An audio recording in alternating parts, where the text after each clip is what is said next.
It also seems that Sarah is putting herself under a lot of stress when playing league games, or ones where there are spectators watching. Similarly to Nick in scenario 1, she must be feeling very distressed to successfully shoot as many shots as in training sessions and local games in the league games. With her stress, she must be feeling stress from the external stress, such as the environment. Depending on who she plays, the environment will change, and mainly her internal stresses of she has to do as well in every single match, and especially local games compared to league games. She puts a lot of stress on herself because she knows she can play well and so wants to play to the best of her abilities. As you can see in my figure 4, the stress process by McGrath, 1970, she is having a negative perception, which is happening because she isn't performing to the best of her ability or feels pressure from spectators in the game. This then leads to her being distressed, which is more than stress, which therefore has a knock-on effect on her performance, and her performance isn't as good as it could be. However, for Rachel, she has the perfect amount of stress. This is called eustress. She is defined as a and is defined as a positive reaction from a performer to stress, leading to optimal arousal. Rachel thrives off challenges and the atmosphere, which is linked to eustress. Some players like the idea of having some pressure, as it could further motivate them to do well, and they have more concentration and focus.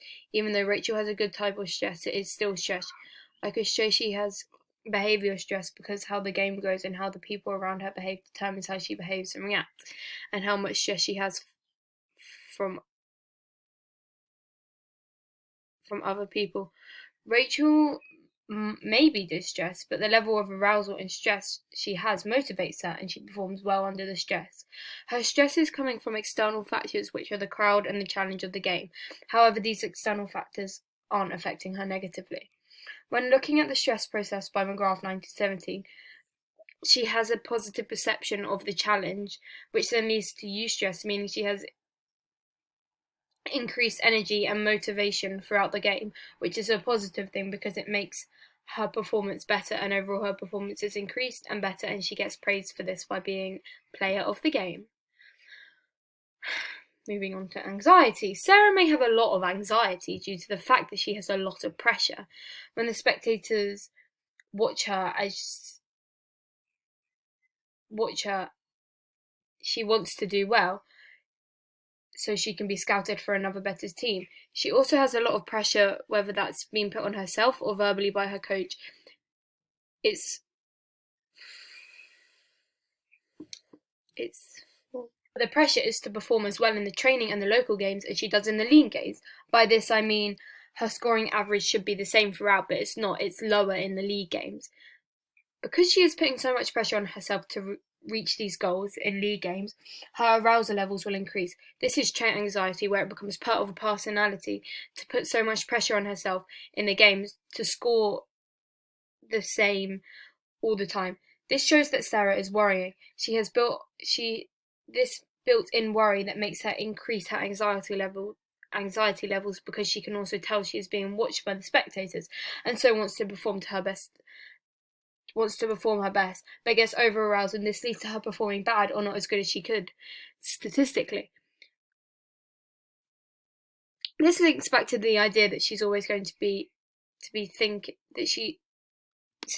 idea of state anxiety, because not only does she have this built-in worry and gets overly aroused from what's happening to her in the moment, it's also giving her anxiety, and this links back to the idea that she's always going to be thinking, I need to score as many goals because I know I can, and also there's people watching me, so I need to perform as well as I can.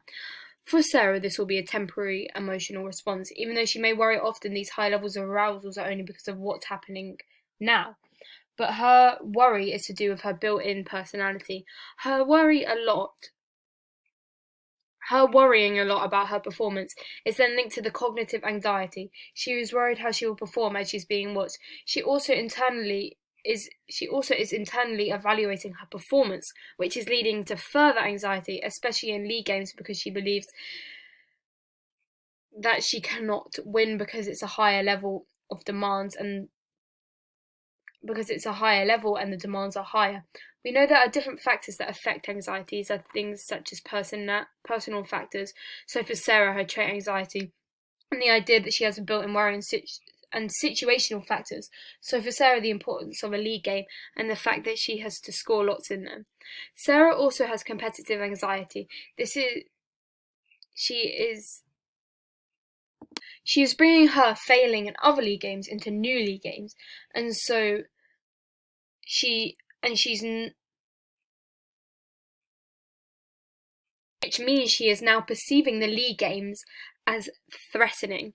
Pre-competition, she will have anxiety about the importance of this event, not just for her but her coach and her teammates, and doesn't want to fail because she will feel like she is failing them and letting them down. But then during the competition, she has anxiety surrounding the score. If she hasn't scored much and they are down a good few points, she'll be anxious whether she ends up winning or not. However, for Rachel, she doesn't show or look like she has a high anxiety. This could be due to the fact that she can deal with it better than others, and research has actually shown that some individuals can tolerate a wide range of anxiety intensity before experiencing a decline in performance, whereas others perform best only when anxiety lays within a very narrow range. Han 2000. We understand this, that even Rachel may have cognitive anxiety about the game, she can deal with the stress of the game. In terms of arousal for Sarah, she represents the catastrophe theory. As you can see by my figure 5 on the graph, x-axis psychological arousal, and on the y-axis is performance, both going from low to high. The difference between this and the inverted U theory is that this has a rapid drop after the performer becomes overly aroused. We can see that in Sarah's statistics in games like local games and training session, her score average is 86%, but then when she plays in a league game and gets overly aroused, this drastically drops to 32% scoring average. This may be due to her worrying about the match because it's more important than a training session or a local game, and so during these she must have optimal arousal. Sarah will be choking when going to play the league games because she gets too aroused and her performance goes to pieces. However, the performer can recover.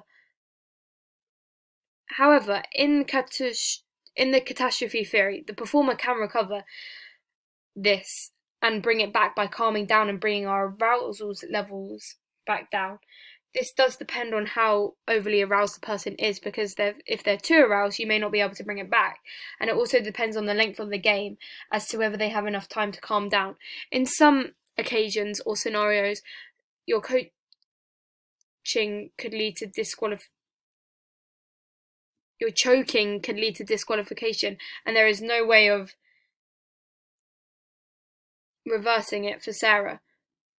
And there would be no way for reversing it. For Sarah, she could have time to reverse her arousal if she gets too overly aroused, as she is playing a game scenario which lasts for anywhere up to an hour. If she plays the whole match, which is enough time to reverse the arousal, we don't know if she's getting really aroused, and so depending on how highly aroused she is, she may be able to calm down. Overall, catastrophe theory is a version of the inverted U theory. Now, moving on to Rachel, she would be representing the drive theory created by Hull 1951 and further developed by Zajonc 1965. As you can see from my figure 6 is the graph. On the x-axis is arousal and the y-axis is performance, both going from low to high. This then creates on the graph a linear relationship. This is saying that as our arousal levels are getting higher, so is our performance levels. As arousal increases, so does the likelihood of our dominant responses. And because we know that Rachel is an experienced player that has been playing for school, this will be a positive thing for her, because her dominant response is highly likely to be a good thing.